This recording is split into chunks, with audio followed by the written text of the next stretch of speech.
Episode की शुरुआत में हम देखते हैं कि जैसे ही वेवे की एनर्जी से वहाँ की सारी लाइट्स वगैरह जलती है तो सीचोंग देखने लगता है कि आखिर ये सब कैसे हुआ।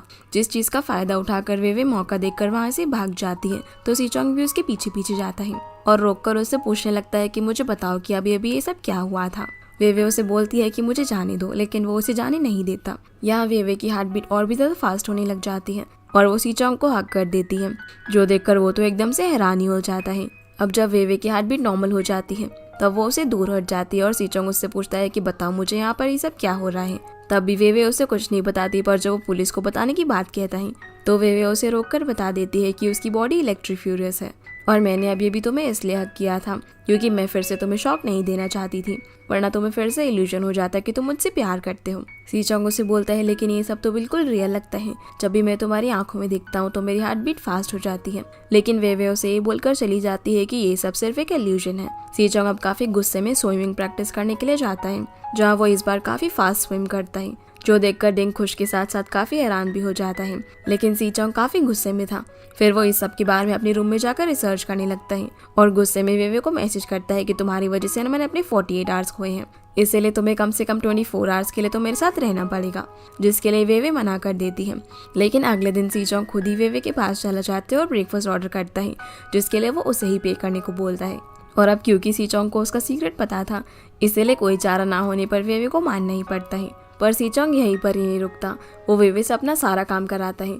जिन दोनों को इस तरह डाइची भी देख लेती है और वो और ज्यादा गुस्से में आ जाती है। तभी उसकी टक्कर डिंग से हो जाती है, जिसे देखकर उसे ऐसा लगता है कि वो ना उसे पसंद करता है, इसलिए बार बार उसके सामने आ रहा है, इसलिए वो उसे ही सुनाकर चली जाती है। और डिंग बोलता है कि तुम्हारे जैसी सेल्फ ऑब्सेस्ड लड़की ना मैंने आज तक नहीं देखी, भला तुम्हें कौन लाइक करेगा। ये बोलकर वो भी चला जाता है। इधर पूरे दिन काम करवाने के बाद सीचोंग वेवे को जाने को बोलता है और बोलता है कि कल हम फिर से कंटिन्यू करेंगे। वेवे बोलती है फिर से कि तुमने तो सिर्फ 24 आवर्स बोला था। सीचोंग बोलता है कि अभी तो सिर्फ कुछ घंटे ही हुए हैं ना, तुम्हें तो पूरे 24 आवर्स तक मेरे साथ रहना है, इसलिए हम कल भी कंटिन्यू करेंगे। लेकिन वेवे उसे मना करके यहाँ से चली जाती है। रात में हम वेवे को देखते हैं जो कि कल की क्लास के लिए पीपीटी तैयार कर रही होती है, जिसे बनाकर वो यूशिन को भेज देती है और उसे भी कल क्लास में आने को बोलती है। लेकिन तभी उसकी पेट से आवाज आती है क्योंकि उसने दिन भर कुछ खाया नहीं था। तो यूशिन उसे बोलती है कि मेरे पास नूडल्स रखे हैं, तुम उन्हें बनाकर खा सकती हो। वेवे बोलती है कि ये सब ना उस सीचोंग की वजह से हुआ है। सीचोंग का नाम सुनकर जुनजुन बोल पड़ती है, तो यूशिन उसे बोलती है क्या तुम बोल भी सकती हो। तभी वेवे भी उसे कहती है कि तुम्हारी आवाज काफी अच्छी है और तुम हम लोगों से बात किया करो। तो वो भी वेवे को कोक पीने के लिए देती है। अगले दिन जब वेवे क्लास में आती है तो सीचोंग भी वहाँ पर आकर उसके पीछे बैठ जाता है, जो देखकर सभी लोग इन दोनों के बारे में बातें करने लग जाते हैं। फिर जब टीचर क्लास में आकर वेवे का नाम पुकारती है तो वो कुछ भी जवाब नहीं देती, क्योंकि वो तो अपने ही ख्यालों में खोई हुई थी। इसलिए सीचोंग उसे पीछे से टच करता है, जो देखकर वो एकदम से खड़ी हो जाती है और बोलती है कि अब क्या चाहिए तुम्हें। पर जैसे उसे रियलाइज होता है कि टीचर भी उसे बुला रही थी तो वो उनसे सॉरी बोलती है और ली के साथ प्रेजेंटेशन देने के लिए बोर्ड पर चली जाती है। प्रेजेंटेशन खत्म होने के बाद सीचोंग वेवे से इलेक्ट्रिसिटी के बारे में सवाल करने लगता है, जिस वजह से वो काफ़ी नर्वस हो जाती है और कोई भी जवाब नहीं देती। क्लास के बाद भी सीचोंग उसके पीछे पीछे जाता है और उसे बोलता है कि तुमने 24 घंटे मेरा अटेंडेंट बनने का प्रॉमिस किया था। और वो फिर से उसे इलेक्ट्रिसिटी के बारे में बोलने लगता है। तो वेवे गुस्से में उसे बोलती है कि क्या तुम इलेक्ट्रिसिटी के बारे में बोलना बंद करोगे। सीचोंग बोलता है कि अच्छा तो क्या मैं तुम्हें पिकाचू बुला सकता हूँ, जिसके लिए वेवे मना करके यहाँ से चली जाती है। जिसके बाद सीचोंग काफी गुस्से में कैफेटेरिया में बैठा होता है। तभी वहाँ पर डिंग आता है, जो उससे बोलता है कि तुम्हें क्या हो गया, क्या अभी तक तुमने वेवे पर गिव अप नहीं किया। सीचोंग बोलता है कि उसके और मेरे बीच में कुछ नहीं और तुम अपने काम पर ध्यान दो, इसलिए वो भी बेचारा चुप हो जाता है। जिसके बाद हम पेंगपाई को देखते हैं, वो जिस कंपनी में काम करता है उसका बॉस उसे अपने साथ सीचोंग के घर लेकर जाता है, जहाँ वो उसके पेरेंट्स से उसे एक स्पोर्ट्स सेलिब्रिटी बनाने की बात कह रहे होते हैं और बोलते हैं कि वो स्पोर्ट्स में तो काफ़ी अच्छा है ही, साथ ही साथ वो काफ़ी हैंडसम भी है, इसीलिए आपको इसके बारे में ज़रूर सोचना चाहिए। कॉलेज में हम वेवे को देखते हैं, जो कि अपने मसाज क्लब का फॉर्म फिल करके काउंसिलर के पास जाती है उस पर साइन करवाने के लिए। लेकिन वो उस पर साइन करने की बजाय वेवे से काफ़ी सारा काम करवाता है और उसे कुछ पोस्टर्स पूरे कैंपस में चिपकाने को बोलता है। जब वेवे ये सब कर देती है तब वो बोलता है कि अरे ये तो पिछले साल की पोस्टर्स हैं, तो तुम इन सभी को निकाल दो। जो सुनकर वेवे को गुस्सा आता है और वो ये सब करने से मना कर देती है। तो काउंसिलर से धमकी देता है कि क्या तुम्हें अपने फॉर्म पर साइन नहीं कराने। उसी वक्त वहाँ पर सीचोंग आ जाता है, जो काउंसिलर को वेवे से पंगा लेने से मना करता है और वेवे को बोलता है कि तुम इसे इलेक्ट्रीफाई कर दो। जो सुनकर वेवे उसे चुप कराने के लिए उसके मुंह पर हाथ रख देती है। और सीचोंग गुस्से में काउंसिलर से बोलता है कि तुम्हारे पास पावर्स है, इसका मतलब तुम यही नहीं कि तुम स्टूडेंट्स को बुली करोगे। वो उसे और भी चीज़ें बोलने लगता है, जिससे डरकर काउंसलर यहाँ से भाग जाता है और वेवे को बोलता है कि अगर तुमने पोस्टर्स नहीं उतारे तो मैं तुम्हारे फॉर्म पर साइन नहीं करूँगा। ये सब सुनकर वेवे काफ़ी अपसेट होकर यहाँ से जाने लगती है। तो सीचोंग भी उसके पीछे पीछे जाकर उसे माफ़ी मांगता है और बोलता है कि ये सब मेरी ही गलती है, मैं अब से इलेक्ट्रिसिटी के बारे में तुमसे बिल्कुल भी बात नहीं करूँगा, लेकिन अगर तुम्हें फिर भी मुझ पर गुस्सा आ रहा है तो तुम मुझे इलेक्ट्रीफाई कर दो। जो सुनकर वे भी बोलती है कि तुम फिर से और तुम नहीं समझोगे। तो सीचोंग बोलता है कि ऐसा नहीं है, मैं समझ सकता हूँ कि पहले भी तुम्हारे साथ इस इलेक्ट्रिसिटी की वजह से मिसअंडरस्टैंडिंग हो चुकी है। अब यहाँ से हमें पास्ट का सीन दिखाया जाता है जब वे स्कूल में थी, तो वो गलती से लोगों को शॉक दे दिया करती थी, जिस वजह से उन्हें लव इल्यूजन हो जाता था और लोगों को ये मिसअंडरस्टैंडिंग होने लगी कि वे एक बेकार लड़की है जो हर दिन बॉयफ्रेंड बदलती रहती है। यहाँ तक कि वेवे का साथ उसके बेस्ट फ्रेंड ने भी छोड़ दिया था। वो ये सारी चीज़ें सीचोंग को बता रही होती है और उसे बताती है कि इन सब चीज़ों की वजह से मुझे अपना स्कूल चेंज करना पड़ा और जब मैं दूसरे स्कूल में गई तो वहाँ पर मुझे दाइशी मिली और इसी वजह से उसने अपना इलेक्ट्रिसिटी वाला सीक्रेट सभी से छुपा कर रखा हुआ है। सीचोंग बोलता है कि मैं समझ सकता हूँ और क्या तुम इसीलिए अपना मेजर चेंज करना चाहती हो, जिस पर वे हाँ बोलती है। जिसके बाद हम सीचोंग को देखते हैं जहाँ कोच उसकी तारीफ करती है कि आजकल वो काफ़ी अच्छे से स्विम कर रहा है। तो डिंग बोलता है कि ये सब तो वेवे की प्यार का कमाल है, पर सीचोंग बोलता है कि नहीं ऐसा कुछ भी नहीं है। फिर कोच के जाने के बाद सीचोंग डिंग से पूछता है कि ऐसा कौन सा तरीका है जिससे ह्यूमन बॉडी की स्ट्रेंथ को बढ़ाया जा सकता है। तब वो उसे काफ़ी सारे अजीब तरीके बताता है। इसीलिए सीचोंग इस सब के बारे में खुद ही रिसर्च करने लगता है, लेकिन फिर भी उसे कुछ नहीं मिलता और तभी उसे रियलाइज़ होता है कि जब भी वेवे उसे शॉक देती है तब वो काफ़ी फास्ट स्विम करता है। इसलिए वो रात में वेवे को कॉल करके मिलने को बुलाता है। रात में जब वेवे उससे मिलने के लिए आती है तो सीचोंग उसे टाइम रिकॉर्ड करने का बोलकर स्विमिंग करने चला जाता है और वो 51 सेकंड्स में अपनी रेस कंप्लीट करता है। जो देखकर वेवे बोलती है क्या तुमने मुझे इस काम के लिए यहाँ पर बुलाया है। तब वो उसे खुद को इलेक्ट्रीफाई करने को बोलता है, जो सुनकर वेवे कहती है कि तुम फिर से शुरू होकर यहाँ से चली जाती है। सीचोंग भी उसके पीछे पीछे जाकर उसे रोकता है। यहाँ जैसे ही वेवे उसकी बॉडी देखती है तो वो काफी शर्मा जाती है और वो उसे शॉक देने से मना करने लगती है। सीचोंग बोलता है कि क्या तुम्हें डर है कि मैं फिर से तुम्हें लाइक करने लग जाऊंगा। तुम चिंता मत करो, इस बार जब तुम मुझे इलेक्ट्रीफाई करोगी ना तो मैं अपनी आंखें बंद कर लूंगा। लेकिन वेवे फिर भी उसे इलेक्ट्रीफाई करने से मना कर देती है। उसी वक्त वहाँ पर दो लड़के आ जाते हैं जो कि इन दोनों को इस तरह देखकर गलत समझने लगते हैं। तो वेवे सीचोंग को यहाँ से जाने को बोलती है, जिस बीच उससे गलती से सीचोंग का टॉवल गिर जाता है और वो सीचोंग की बॉडी देखकर फिर से ऑकवर्ड फील करने लगती है और यहाँ से जाने लगती है। लेकिन वो उसे रोक लेता है, जिससे वेवे का हाथ सीधा उसकी चेस्ट पर लगता है, जहाँ वेवे उसे बोलती है कि जब तक तुम मुझे रीजन नहीं बताओगे तब तक मैं तुम्हें इलेक्ट्रीफाई नहीं करने वाली। तो सीचोंग उसे बता देता है कि अगर तुम मुझे इलेक्ट्रीफाई करोगी ना तो मैं फास्ट स्विम कर सकता हूँ। जिसकी ऐसी बातें सुनकर वेवे उसके सर पर हाथ रखकर चेक करती है। तो सीचोंग बोलता है अरे मैं बीमार नहीं हूँ, मैं सच बोल रहा हूँ। उसी वक्त वेवे को ली का कॉल आ जाता है, जिससे बात करने के बाद वेवे सीचोंग को बोलती है कि दोबारा मुझसे ऐसी बातें मत करना और यहाँ से चली जाती है। असल में वेवे ने एक मीटिंग रखी होती है जहाँ पर लिन और वेवे जुनजुन और यूशन को बताते हैं कि उन दोनों ने मसाज क्लब ओपन किया है और वो इन दोनों को भी उस क्लब को ज्वाइन करने के लिए बोलते हैं। लेकिन जुनजुन और यूशन दोनों ही मना करके यहाँ से चले जाते हैं, जिस वजह से वेवे और ली दोनों ही थोड़े से अपसेट हो जाते हैं। लेकिन फिर भी वो गिव अप नहीं करते। वेवे यहाँ पर ली से पूछती है कि क्या इलेक्ट्रीफाई करने से किसी की स्ट्रेंथ मजबूत हो सकती है, लेकिन उसको भी इस बारे में कुछ नहीं पता होता। जिसके बाद हम सीचोंग को देखते हैं जो सोचता है कि अगर वेवे मेरी मदद नहीं करेगी तो मैं खुद को इलेक्ट्रीफाई कर लूंगा और वो इंटरनेट से देखकर काफी सारे तरीके अपने ऊपर ट्राई करता है, लेकिन वो हर बार फेल हो जाता है। इधर वेवे आज अपनी फिजिकल मसाज की क्लास लेने के लिए जाती है, जहाँ टीचर उसे देखते ही डांटने लगते हैं और उसे क्लास से बाहर निकाल देते हैं, क्योंकि हर बार उसकी जगह क्लास दाइशी लिया करती थी। लेकिन अब तो वो उससे नाराज थी, इसलिए वेवे ये क्लास लेने के लिए आई हुई थी। जब वेवे बाहर होती है तब उसे वहाँ पर पेंगपाई मिलता है और ये दोनों कॉफी शॉप में चले जाते हैं। वेवे उसे यहाँ पर सॉरी बोलती है क्योंकि उस दिन वो सीचोंग के साथ अचानक से चली गई थी। लेकिन पेंगपाई इस बात को ज्यादा माइंड नहीं करता और उसे बोलने लगता है कि तुम और सीचोंग काफी क्लोज हो, तो क्या तुम्हें पता है कि सीचोंग ने स्विमिंग में इतना अच्छा होने के बावजूद भी नेशनल टीम ज्वाइन क्यों नहीं की। मैं जिस कंपनी में इंटर्नशिप कर रहा हूँ वहाँ के लोग गेस कर रहे थे कि इस चीज के सिर्फ दो ही रीजन हो सकते हैं, या तो उसे कोई सीरियस इंजरी हुई है या फिर वो अब्रॉड जाने के बारे में सोच रहा है। तभी वेवे को याद आता है कि सीचोंग उसे अपना घुटना टच करने नहीं दे रहा था और कल वो उसे इलेक्ट्रीफाई करके अपनी स्पीड बढ़ाने की बात कह रहा था। लेकिन वो पेंगपाई को इस सब के बारे में कुछ भी नहीं बताती और बोलती है कि मुझे नहीं मालूम। तो पेंगपाई उससे पूछता है कि क्या तुम कल फ्री हो, जिस पर वेवे हाँ बोल देती है। पेंगपाई कहता है ठीक है तो फिर हम कल मूवी देखने के लिए चलते हैं, जिस पर वेवे भी मान जाती है। इधर हम सीचोंग को देखते हैं जो कि वेवे के मैसेज के रिप्लाई का वेट कर रहा होता है। तभी उसे बाहर ली मिलता है तो वो उससे पूछता है कि क्या तुम्हें पता है कि वे कहाँ पर है। तो वो उसे बता देता है कि वो तो कैफे में है। इसलिए सी चोंग भागकर वहाँ पर पहुंच जाता है और वे से बोलता है कि तुम भला मेरे मैसेज का जवाब क्यों नहीं दे रही थी। पर जैसे ही वो पेंगपाई को देखता है तो चुप हो जाता है और वे के साइड में आकर बैठ जाता है। पेंगपाई उसे अपनी कंपनी का कार्ड देते हुए बताता है कि हमारी कंपनी तुम्हें एक सेलिब्रिटी एथलीट बनाना चाहती है, तो इसके बारे में तुम्हारा क्या ख्याल है। सी चोंग उसे बोलता है कि मेरा तो सिर्फ एक ही सपना है कि मैं ओलंपिक्स में जाना चाहता हूँ। पेंगपाई उसे बोलता है कि एक एथलीट की लाइफ काफी रिस्की होती है, क्योंकि अगर उसे एक भी इंजरी हुई तो उसका पूरा करियर खराब हो जाता है, इसलिए तुम्हें इस ऑप्शन को भी कंसिडर करना चाहिए। तो सी चोंग बोलता है कि रिस्क तो हर चीज में होता है और उसे मना करके यहाँ से जाने लगता है। जाते जाते वो वे को भी अपने साथ ले जाता है। बाहर आकर वे उसे बेवकूफ बोलती है क्योंकि उसने इतनी अच्छी अपॉर्चुनिटी ठुकरा दी थी और पूछती है कि क्या तुम मुझसे कुछ छुपा तो नहीं रहे। तो सी चोंग उसे पकड़कर एक जगह पर लेकर जाता है। वो उसे बताता है कि मैंने यहाँ की डॉक्टर से बात करके खुद को इलेक्ट्रीफाई करने के लिए ये मशीन उधार ली है। ये सब बताकर वो खुद को मशीन से थेरेपी देने लगता है, जिसमें वे उसकी मदद करती है। जो देखकर सी चोंग बोलता है कि तुम तो थेरेपी के लिए परफेक्ट हो। जो सुनकर वे उसकी तरफ देखती है और क्योंकि ये दोनों एक दूसरे के काफी क्लोज थे तो वे काफी नर्वस होकर दूर हो जाती है और उसे बोलती है कि तुम मुझे ये बताओ कि तुमने अभी तक नेशनल टीम ज्वाइन क्यों नहीं की, क्या तुम मुझसे कुछ छुपा रहे हो। लेकिन सी चोंग उसकी बात को टाल देता है। तो वे उसे अपनी वॉच पहनाती है और बोलती है कि अगर तुम झूठ बोलोगे तो तुम्हारी हार्ट बीट फास्ट हो जाएगी, जिससे मुझे पता चल जाएगा।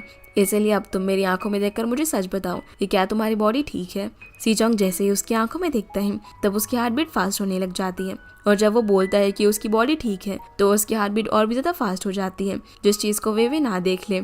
इसलिए वो उसकी आंखों पर हाथ रख देता है और दोनों ही बेड पर गिर जाते हैं, जिससे इन दोनों का एक क्यूट सा मूवमेंट बन जाता है। और सी चोंग यहाँ पर वे को देखे जा रहा था, लेकिन वे उसे दूर हटाकर यहाँ से गुस्से में जाने लगती है। सी चोंग बाहर जाकर उसे किसी तरह से रोकता है और बोलता है कि मैंने ये सब जानबूझकर नहीं किया, और वो उसे खुद को इलेक्ट्रीफाई करने को भी बोलता है, लेकिन वे मना कर देती है और उससे अपनी वॉच वापस मांगती है। तो सी चोंग अपना हाथ ऊपर कर लेता है और बोलता है कि जब तक तुम मुझे इलेक्ट्रीफाई नहीं करोगी तब तक तुम्हें वापस नहीं मिलेगी। वे उससे वॉच छीनने की कोशिश करती है, जिस वजह से वो फिर से उसके काफी क्लोज आ जाती है और नर्वस हो जाती है।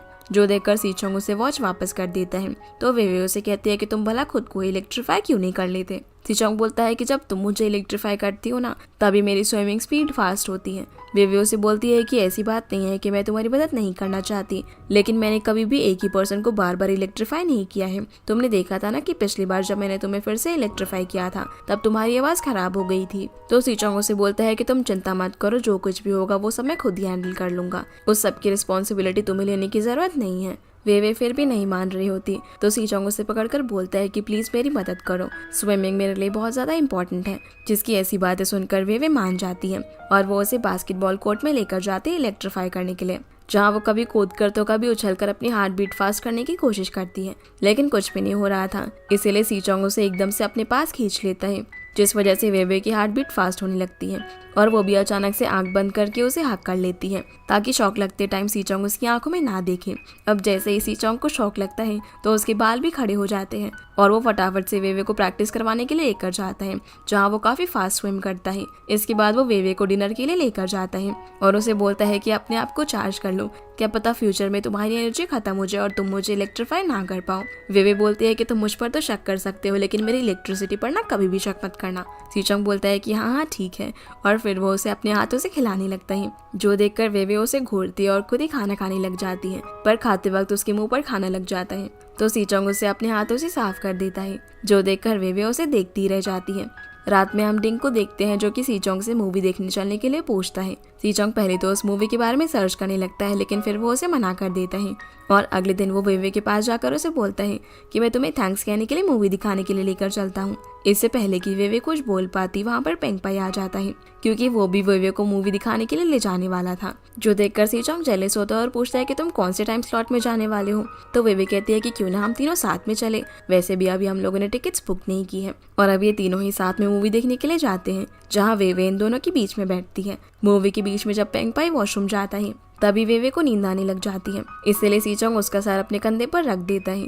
जो चीज जब वापस आकर पेंगपाई देखता है तब वो जेलसी की वजह से वे को उठा देता है और यहाँ ये दोनों ही राइवल्स एक दूसरे को घूरने लगते हैं। मूवी के बाद जब ये लोग वापस आ रहे होते हैं तो सीचोंग रास्ते में वेवे को चिढ़ाने लगता है कि तुम तो आधी से ज्यादा मूवी में सोती रही थी। वेवे मना करने लगती है और दोनों एक दूसरे से फनी वे में बहस कर रहे होते हैं। तभी पेंगपाई बोल देता है कि वेवे को मूवी देखना पसंद नहीं है, वो तो थिएटर इसलिए जाती है क्योंकि वहाँ का एटमॉस्फेयर ना उसे बहुत ही रिलैक्स फील कराता है। जो सुनकर सीचोंग फिर से जेलस हो जाता है कि पेंगपाई तो पहले से ही उसके बारे में काफी सारी चीजें जानता है और वो वेवे को कल मिलने का बोलकर यहाँ से चला जाता है। जिसके जाने के बाद पेंगपाई वेवे से पूछता है क्या तुम कल फ्री हो, लेकिन वेवे मना कर देती है। तो फिर वो उससे बोलता है कि चलो मैं तुम्हें तुम्हारे हॉस्टल तक छोड़ देता हूँ, लेकिन इसके लिए भी मना करके वेवे यहाँ से चली जाती है और पेंगपाई अपसेट हो जाता है। अगली सुबह सीचोंग को हम बास्केटबॉल कोर्ट में देखते हैं। तभी वहाँ पर वेवे आती है और बोलती है कि तुमने मुझे इतनी सुबह क्यों बुलाया, मेरी नींद भी ठीक से पूरी नहीं हुई है और देखो मुझे तो डार्क सर्कल्स भी आ गए होंगे। सीचोंग उसके पास जाकर देखने लगता है और बोलता है कि अच्छा तुम्हें नींद आ रही है तो चलो बास्केटबॉल खेलते हैं। लेकिन वेवे बोलती है कि इस सब के लिए मेरे पास टाइम नहीं है, इधर आओ मैं तुम्हें जल्दी से इलेक्ट्रीफाई कर देती हूँ, फिर मुझे जाना है। लेकिन जैसे ही सीचोंग वेवे का हाथ पकड़ता है तो कुछ भी नहीं होता। सीचोंग बोलता है वेवे कहीं तुम्हारी एनर्जी खत्म तो नहीं हो गई, पर वेवे बोलती है कि नहीं ऐसा नहीं हो सकता और बोलती है कि चलो मैं तुम्हें कल इलेक्ट्रीफाई करूंगी। ये बोलकर वो यहाँ से जाने लगती है, लेकिन सीचोंग उसे रोक देता है और कहता है कि अगर तुमने ये बास्केटबॉल मुझसे छीन कर दिखा दी तब तुम यहाँ से जा सकती हो। वेवे उसे मना करके पीछे होने लगती है, पर वो फिसलने वाली होती है तो सीचोंग उसे बचाने के लिए अचानक से अपनी तरफ खींच लेता है, जिससे वेवे की हार्ट बीट एकदम फास्ट हो जाती है और उसकी बॉडी से इलेक्ट्रिसिटी निकलकर सीचोंग की बॉडी में चली जाती है। उसी वक्त वहाँ पर पेंगपाई भी आ जाता है, जो कि इन दोनों को इस हालत में देख लेता है, जिसे देखकर ये दोनों भी पीछे हो जाते हैं। और सीचोंग बोलता है कि वेवे तुम्हारे अंदर तो काफी ज्यादा इलेक्ट्रिसिटी है। वेवे अभी यहाँ से चली जाती है और पेंगपाई भी उसके पीछे पीछे जाता है। सीचोंग भी उनके पीछे जाने वाला था, लेकिन तभी उसे एक कॉल आ जाता है, इसलिए वो यहाँ से चला जाता है। असल में उसका एक फ्रेंड भी कॉलेज में एक क्लब बनाना चाहता था, पर जो काउंसलर होता है वो बोलता है कि अगर सीचोंग मुझसे माफी मांगेगा ना तभी मैं तुम्हारे पेपर्स पर साइन करूंगा, पर सीचोंग ऐसा करने से मना कर देता है। जिसके बाद हम वेवे को देखते हैं, जो पेंगपाई से बोलती है कि अच्छा तुम्हें मेरा सीक्रेट हाई स्कूल से ही पता है, जिस पर वो हाँ बोलता है और बोलता है कि मैंने तुम्हें स्कूल में एक दिन वीडियो गेम्स चार्ज करते हुए देखा था। फिर वो उससे पूछता है कि क्या सीचोंग को भी इस बारे में पता है, तो वेवे हाँ बोल देती है, लेकिन चिंता मत करो वो किसी को नहीं बताएगा। पेंगपाई बोलता है कि क्या तुम्हें उस पर इतना ट्रस्ट है क्योंकि वो तुम्हें लाइक करता है इसलिए। अब वेवे पहले तो उसे बताने लगती है कि वो सब तो शौक की वजह से हुआ था, लेकिन फिर वो इन सब बातों को टालकर उसे बाय बोल के चली जाती है। जब वो सीचोंग के पास होती है तब उसे बता देती है कि पेंगपाई को भी उसके सीक्रेट के बारे में हाई स्कूल से ही पता है। तो वो बोलता है कि अच्छा क्या तुम्हें उस पर ट्रस्ट है कि वो किसी को नहीं बताएगा। वेवे कहती है कि कम से कम वो तुम्हारी तरह तो नहीं है जो इलेक्ट्रिसिटी बोलकर पूरे कैंपस में ढिंडोरा पीट देगा।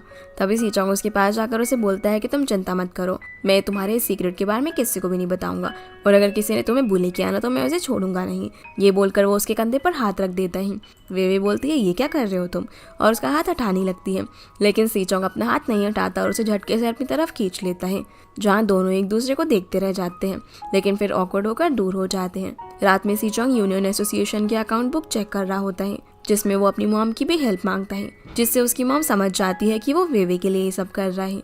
अगले दिन स्विमिंग प्रैक्टिस के टाइम सीचोंग का परफॉर्मेंस बिल्कुल भी अच्छा नहीं होता, जिस वजह से कोच उसे डांटने लगती है और बोलती है कि कल रात आके तुम क्या कर रहे थे, देखो तुम्हारे डार्क सर्कल्स भी नजर आ रहे हैं। आगे सीचोंग डिंग को इस बारे में बता देता है कि कल रात वो स्टूडेंट यूनियन के अकाउंट्स को चेक कर रहा था, जिसमें उसने स्टूडेंट्स के पैसों की हेरा फेरी की हुई है। शारियो उससे पूछता है कि ये सब तुम किस लिए कर रहे हो, तो डिंग उसे बता देता है कि ये सब तो वो वेवे के लिए कर रहा है, जिस पर सीचोंग उसे डांट कर चला जाता है। जिसके बाद हम वेवे और ली को देखते हैं, जो कि टीचर के पास अपना मसाज क्लब फॉर्म सबमिट कराने के लिए जाते हैं, लेकिन टीचर उसे एक्सेप्ट नहीं कर रहे होते क्योंकि उस पर काउंसलर के साइन नहीं थे।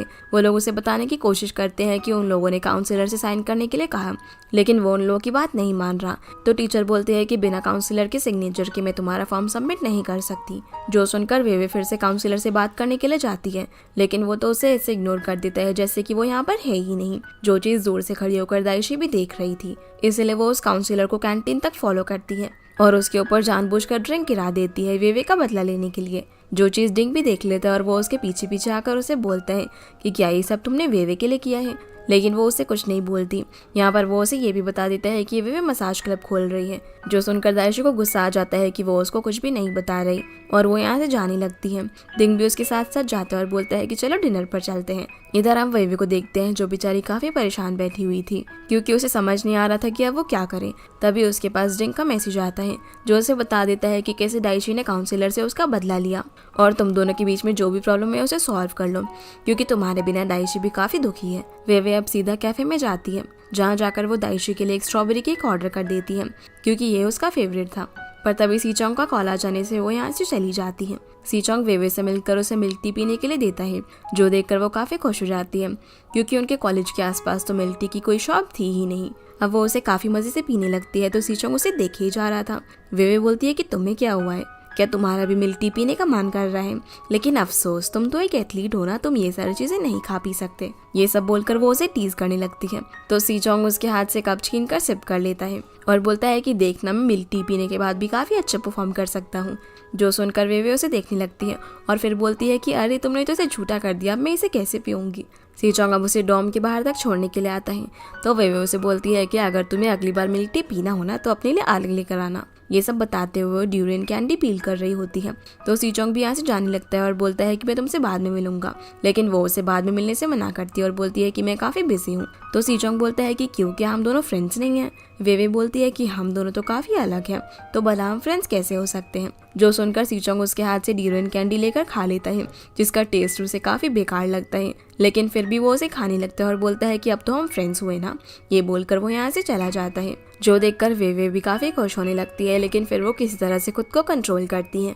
अगले सीन में हम दाइशी को देखते हैं, जो कि अपना स्ट्रॉबेरी केक पिक करने के लिए आती है, लेकिन उसे पता नहीं था कि ये किसने उसके लिए ऑर्डर किया है।